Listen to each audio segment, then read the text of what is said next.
नमस्कार, आप देख रहे हैं जस्ट इंडिया। मैं हूं आपके साथ काजल ठाकुर। खबरों की शुरुआत करेंगे उससे पहले हेडलाइंस के प्रायोजक हैं Micron lights counts on us, group of industries, Asian colour coated स्पात limited, Oscar super speciality hospital and trauma centre, रंश Kia showroom in Rohtak and Bahadurgarh. Showroom पर आइए, टेस्ट ड्राइव ले और गाड़ी बुक कराइए।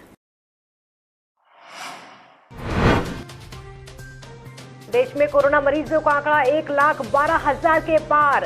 हरियाणा में 1,000 के पार हुए आंकड़े। पानीपत में मिले नए कोरोना पॉजिटिव 4।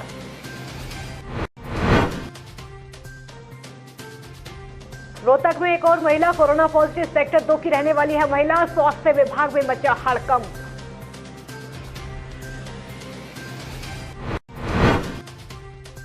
पलवल में 16 साल की प्रवासी लड़की अपने परिवार से बिछड़ी। पुलिस ने उठाया लड़की को परिवार से मिलाने का बीड़ा।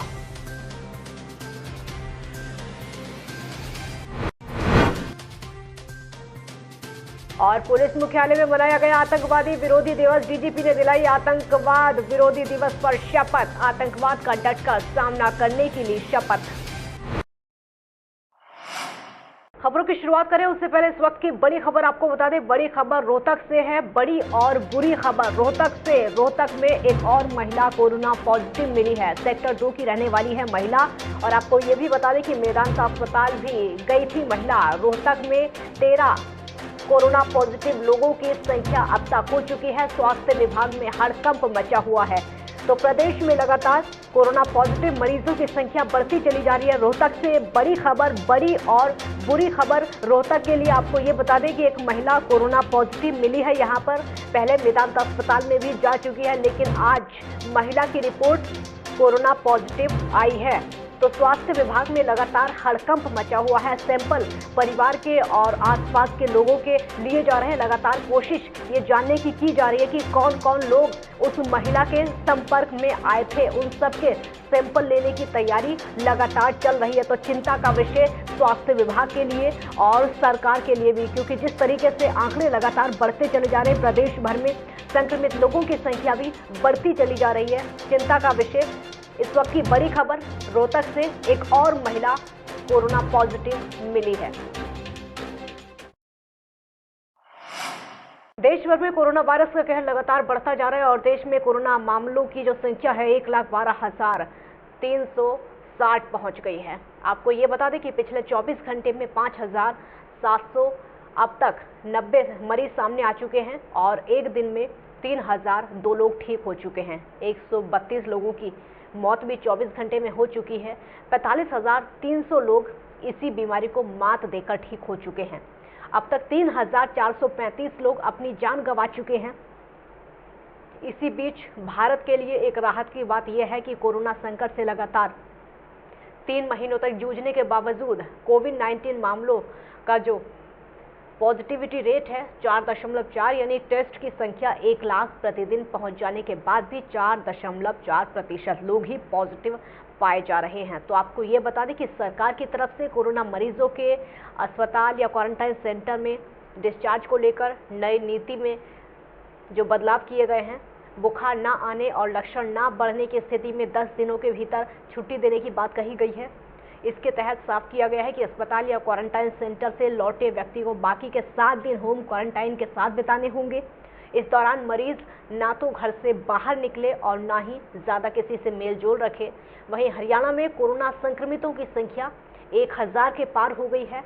648 लोग ठीक हो चुके हैं। 15 लोगों की अब तक मौत हो चुकी है। पानीपत में आज 4 नए कोरोना पॉजिटिव केस निकलकर सामने आए हैं। आपको ये बता दें कि 4 नए कोरोना पॉजिटिव केस पानीपत में, जिसके बाद से स्वास्थ्य विभाग में हड़कंप मचा हुआ है। और आपको ये भी बता दें कि समालखा आरती के परिवार में एक महिला और 2 बच्चे भी पॉजिटिव पाए गए हैं। सीएमओ को कहना है कि एक वीवर्स कॉलोनी का रहने वाला 31 साल का युवक और दूसरी फरीदपुर की रहने वाली 32 साल की महिला कोरोना पॉजिटिव मिले हैं। सभी को खानपुर मेडिकल में भेज दिया गया है। और वहीं उपायुक्त धर्मेंद्र का कहना है कि आज समालखा आरती के परिवार से 4 नए मामले आए हैं, जिसके बाद पानीपत में कोरोना के पॉजिटिव मरीजों की संख्या 11 हो गई है। अभी टोटल 8 केसेज हुए हैं 4 केसेज आज मिले हैं। एक फैमिली के हैं संभाल का ग्रेन मार्केट के, और एक यहाँ का पानीपत का है, कोई जो दिल्ली से आया था ट्रैवल हिस्ट्री के, उसका सैंपल लिया गया तो उसका पॉजिटिव आज ही आई है। पानीपत ज़िले के अंदर फिलहाल जो है टोटल 8 एक्टिव केस हैं जो कि कानपुर मेडिकल कॉलेज में दाखिल हैं, और कल 2 केस पॉजिटिव आए थे, उससे पहले भी 2 केस पॉजिटिव आए। पलवल में प्रवासी मजदूरों के काफिले से बिछड़ी 16 साल की नाबालिग लड़की को उसके घर पहुंचाने का बीड़ा पुलिस ने उठाया है। और आपको ये बता दें कि एक तरफ पुलिस कोरोना संकट में मुस्तैदी से अपनी ड्यूटी निभा रही है, तो वहीं इसी तरह का कार्य करके एक अलग ही इतिहास देखा जा रहा है। दरअसल दिल्ली से अपने परिवार के साथ पैदल अपने पैतृक गांव जा रही लड़की परिवार से उस समय बिछड़ गई जब बल्लभगढ़ की अनाज मंडी के पास खाना लेने लगी। पलवल जिला पुलिस अधीक्षक का कहना है कि ये लड़की दिल्ली के सराय ख्वाजा में परिवार के साथ रहती थी और उसके पिता ऑटो चलाया करते थे। लॉकडाउन के चलते पूरा परिवार राजस्थान में अपने गांव उंधेरी जा रहा था। बल्लभगढ़ की अनाज मंडी के पास समाज सेवी संस्था द्वारा खाना वितरित किया जा रहा था, तो ये लड़की खाना लेने लगी और परिवार से बिछड़ गई। फिलहाल महिला पुलिसकर्मी के साथ लड़की को उसके गाँव के लिए रवाना किया गया है। तो इसने देखा कि यहाँ पुलिस भी है और काफ़ी लोग हैं, तो इसने मदद मांगी है पुलिस वालों से। तब हमारे संज्ञान में बात आई तो तुरंत हम मौके पे आए। एसएचओ महिला को भी हमने मौके पे बुलाया और इसके हमने आता पता पूछा तो फतेहपुर सीकरी की रहने वाली है, और तुरंत इसकी हमने जो लीगल कार्रवाई पूरी करके इसको अभी इमीडिएटली गाड़ी बिठा के एक एएसआई और सरकारी मुलाजिम और ड्राइवर के साथ इसको अपने घर छुड़वा के आ रहे हैं। आज सुबह हमें पता चला कि भी जिला सेवा कैंप जो पलवल में लगाया गया है, वहाँ पर एक बच्ची अपने माँ बाप से बिछड़ गई थी जो कि रात को बल्लभगढ़ रही, और यहाँ पर वो किसी की हेल्प से पहुँची थी। उसका एक सबसे बड़ा उसके लिए हेल्प यह रही कि जिला पलवल में जो प्रशासन और स्वयंसेवी संस्थाओं की मदद से यह कैंप लगाया गया है, उसका उसे बहुत लाभ मिला और यहाँ पर वो आश्रय के लिए रुकी, जिसमें उसने पुलिस प्रशासन को और यहाँ के अधिकारियों को बताया। उसके साथ ही तुरंत संज्ञान में लेते हुए अधिकारियों ने और जिला पुलिस अधीक्षक खुद यहाँ पर पहुँचे, और जो यहाँ की एसएचओ महिला है उनका भी एक बहुत अच्छा रोल रहा है यहाँ पर बच्ची को अपने घर पहुँचाने। हरियाणा पुलिस मुख्यालय में आज डीजीपी मनोज यादव और अन्य वरिष्ठ पुलिस अधिकारियों की उपस्थिति में आतंकवाद विरोधी दिवस मनाया गया, और इस मौके पर डीजीपी ने सभी पुलिस अधिकारियों और कर्मचारियों को आतंकवाद के खिलाफ शपथ दिलाई और कहा कि हम भारतवासी अपने देश की अहिंसा और सहनशीलता की परंपरा में दृढ़ विश्वास रखते हैं। हम सब निष्ठापूर्वक शपथ लेते हैं कि हम सभी प्रकार के आतंकवाद और हिंसा का डटकर विरोध करेंगे। हम मानव जाति के सभी धर्मों के बीच शांति, सामाजिक सद्भाव और सूझबूझ कायम करने, साथ में मानव जीवन मूल्यों को खतरा पहुंचाने वाली विघटनकारी शक्तियों से लड़ने की शपथ लेते हैं। बवानीखेड़ा के वार्ड नंबर 12 में स्थानीय वार्डवासियों को 8 साल से पीने का पानी लगातार समस्या का सबब बना हुआ है। आपको ये बता दें कि बार बार शिकायतों के बावजूद भी समाधान नहीं हुआ है। इस समस्या को लेकर लोगों ने जल स्वास्थ्य विभाग के कार्यालय में इकट्ठा होकर प्रशासन के खिलाफ नारेबाजी की।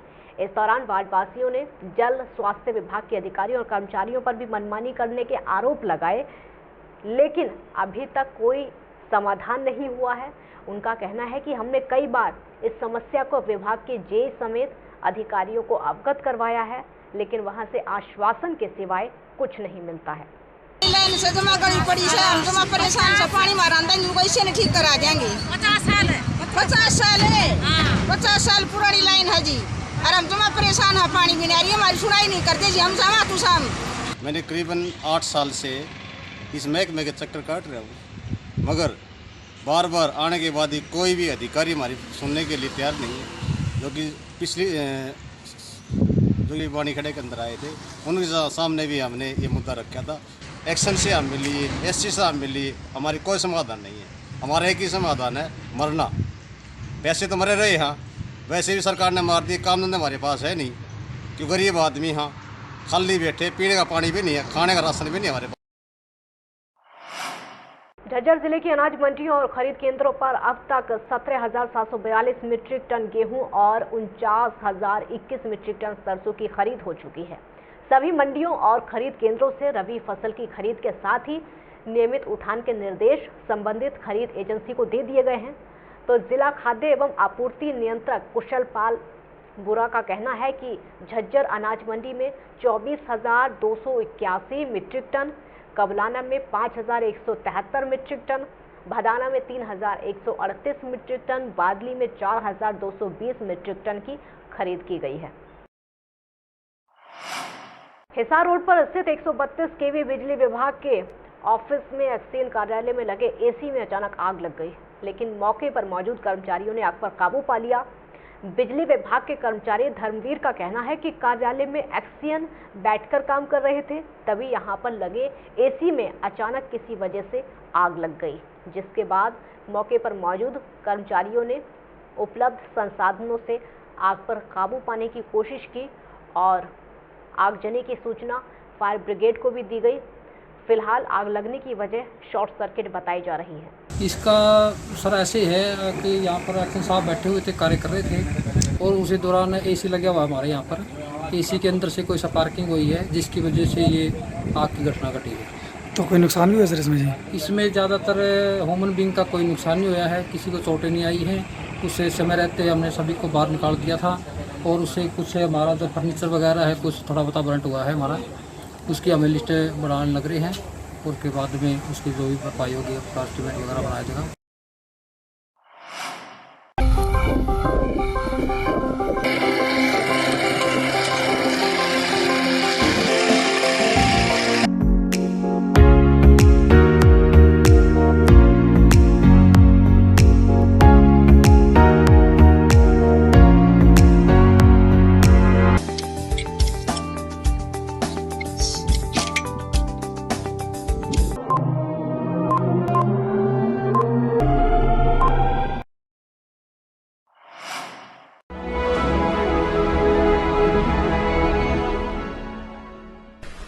चाचा, आपने नया घर बनवाया है तो घर की छत पर कौन सी शीट लगवाई है? बेटा, मैंने अपने घर की छत पर एशियन शीट लगवाई है क्योंकि वो कभी न मिटने वाले ओरिजिनल निशान की चादरें हैं। साथ में ISI का चिन्ह, 5 साल की वारंटी के साथ साथ पैसों का सही मूल्य देने वाली वही इकलौती शीट्स हैं। क्योंकि नाम नहीं, पहचान जरूरी है।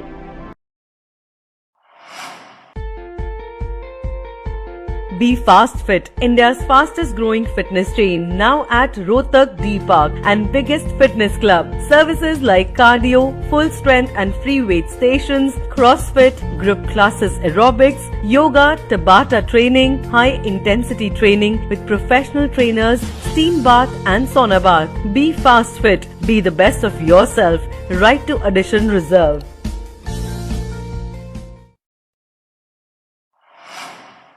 Welcome to John Wesley Convent, a prestigious, renowned and remarkable school of Rohtak. Excellent learning environment, standardized infrastructure and experienced faculty, well-formed robotics lab, well-equipped science labs, world-class computer lab, well-stocked library, digital smart classrooms, excellent sports facilities, best transport service. John Wesley Convent, a school where your search comes.